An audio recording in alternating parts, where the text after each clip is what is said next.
আচ্ছা এখন দেখেন একটা ইমেজ আনার সাথে সাথে সরি আমি একটা নিউ ডকুমেন্ট নিয়ে আসি তারপরে এটা আনি। একটা নিউ ডকুমেন্ট আনলাম। ও এখানে 4টা আমি সেটিংটা ঠিক করি নেই। আচ্ছা এখান থেকে অন করে দিই, অন, কারণ আমার একটাই দরকার, এতগুলো দরকার না। আচ্ছা আমরা জানি একটা ইমেজকে সরাসরি আনার জন্য ফাইল থেকে নিউ অথবা অথবা ইমেজটা যদি এখানেই প্লেস করতে চান, আমি ইমেজটাকে এখানেই প্লেস করতে চাচ্ছি, সেক্ষেত্রে ফাইল থেকে এই যে দেখেন place, shift control P press করলে প্লেস হবে। প্লেস মানে তো আমরা জানি যে আমি ইমেজটাকে এখানেই এক্স্যাক্টলি এখানেই রাখতে চাচ্ছি, এই যে দেখেন। আচ্ছা এখন দেখেন এই ইমেজটা কেন আসতেছে না, এখানে কি বলছে অলরেডি ফাইলটা এক জায়গায় আছে, মানে আপনার ইলাস্ট্রেটরে আছে, যার কারণে এটা আসতেছে না। আপনি কি কন্টিনিউ করতে চান? আমি দিলাম ইয়েস। আচ্ছা এখন আমি ফাইলটাকে এই দেখেন এখানে সুবিধাটা কি, ফটোশপে কি হয়েছিল এখানে আসার পর অটোমেটিক সিলেক্ট হয়ে গেছিল, কিন্তু ইলাস্ট্রেটরে অটোমেটিক হবে না। কেন হবে না? এখানে আপনাকে এই সুবিধাটা, এই জন্য আমি আবারও কন্ট্রোল জেড দিয়ে আন্ডু করতেছি এবং এটাকে নিয়ে আসি। দেখেন এই যে আমার মানে আমার মাউসের সাথে ঝুলে আছে, তার মানে বলতেছে যে আমি আপনার হাতের মধ্যে আছি, আপনি আমাকে যেভাবে পারেন ইউজ করেন, মানে যেখানে খুশি সেখানে আপনি আমাকে রাখতে পারেন। কিন্তু ফটোশপে কি হয়েছিল, এটাকে আনার পর অটোমেটিক্যালি আর্টবোর্ডের মধ্যে চলে আসছে, অটোমেটিক চলে আসছে, কিন্তু এটা তা নয়। দেখেন একে মানে পপ আপ আকারে মাউসের সাথে আছে। এখন আপনি এখানেও রাখতে পারেন অথবা এখানেও রাখতে পারেন, অথবা আমি আবার নিয়ে আসতেছি,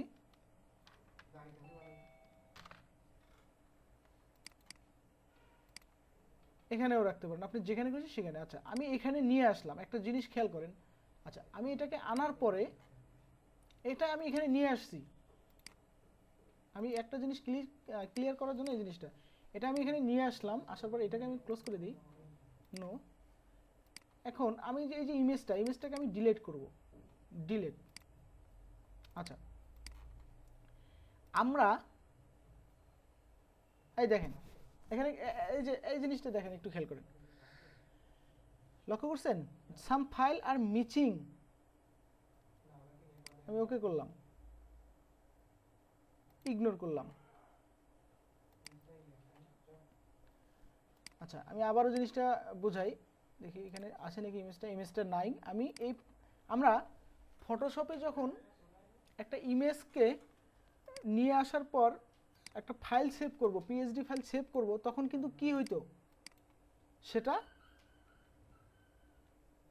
ওই ফটোশপের মধ্যে থাকতো। কিন্তু এই ইলাস্ট্রেটরে আমি জিনিসটাকে আরও ক্লিয়ার করে বোঝানোর জন্য আমি আবার নতুন করে নিয়ে আসি এবং প্রবলেমটা আবার তৈরি করে দেখাই। এখানে মেবি আছে, দেখি ট্রাসে না, এখানে নাই। আমি কন্ট্রোল জেড প্রেস করে আন্ডু করি, দেখি আসে নাকি। আসছে, এই যে আসছে, কই গেল?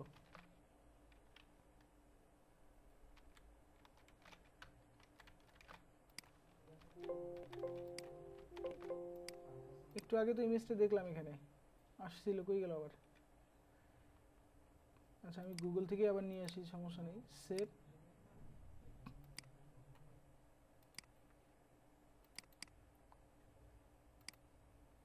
ও দুইটা চলে আসে, দেখছেন একটা ছিল। আচ্ছা আমি এটাকে আবার কাট করে নিয়ে আসি।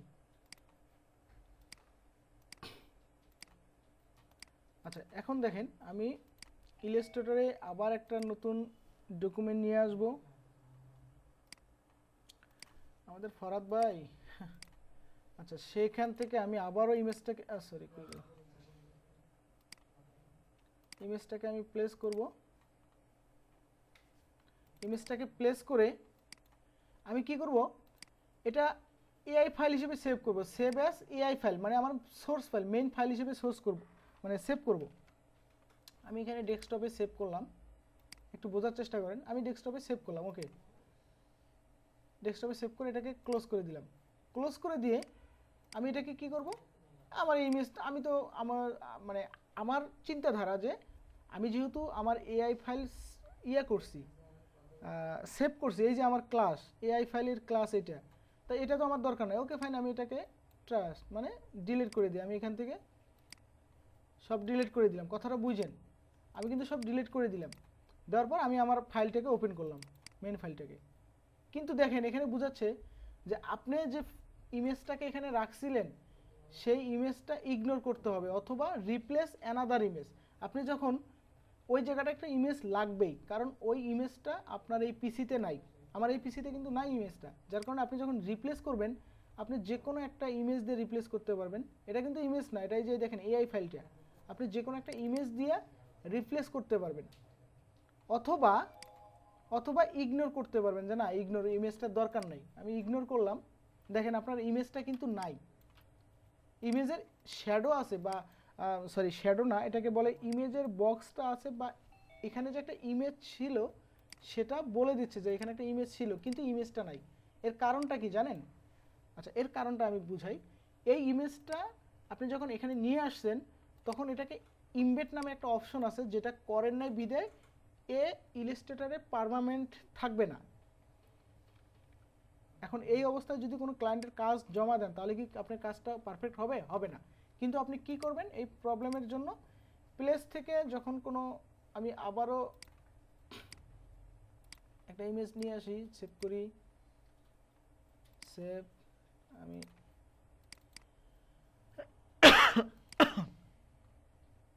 ওকে, আমি এটা ডাউনলোডে থাকে। এখন আমি আবারও যখন কোনো ইমেজ এখন নিয়ে আসবো ডাউনলোড থেকে, নিয়ে আসার সাথে সাথে এখানে দেখেন কিছু অপশন আছে, আপনি কষ্ট করে, মানে আমি আবারও বলতেছি, একটু কষ্ট করে মনে করে যতবার ইমেজ নিয়ে আসবেন, আসার সাথে সাথে কোনো কাজ নাই, আপনার কোনো কাজ নাই, সরাসরি ইমবেড করবেন। এই এই কাজটা করতে ভুলবেন না, সরাসরি ইমবেড করে ফেলবেন। এখন দেখেন এই যে ইমবেড করলাম না, এখন এটাকে আমি ওই ফাইলটাতে আবার সেভ করব, সেভ অ্যাস, এই ফাইলটাকে ক্লিক করে এখানে আমি আবার সেভ করব, এই যে ইয়েস আমি সেভ করব। ওকে, আমি সেভ করলাম। এখন এটাকে আমি ডিলিট করলাম।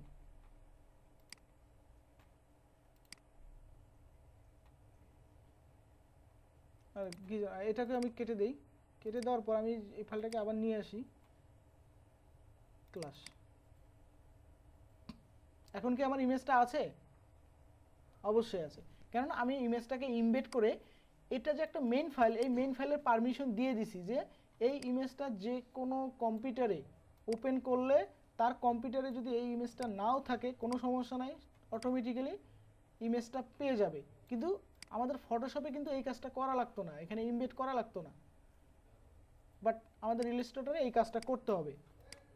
আশা করি ইমেজ নিয়ে ছোট্ট একটা টিপস, এটাই বলা হলো টিপস, কারণ এটা কাজের ক্ষেত্রে অনেক সময় লাগে এবং গুরুত্বপূর্ণ জিনিস এই জিনিসটা।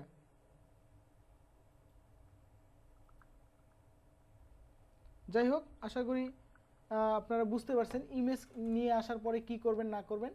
আচ্ছা, এখন আমি এই দুইটা টুলস নিয়ে একটু কথা বলবো।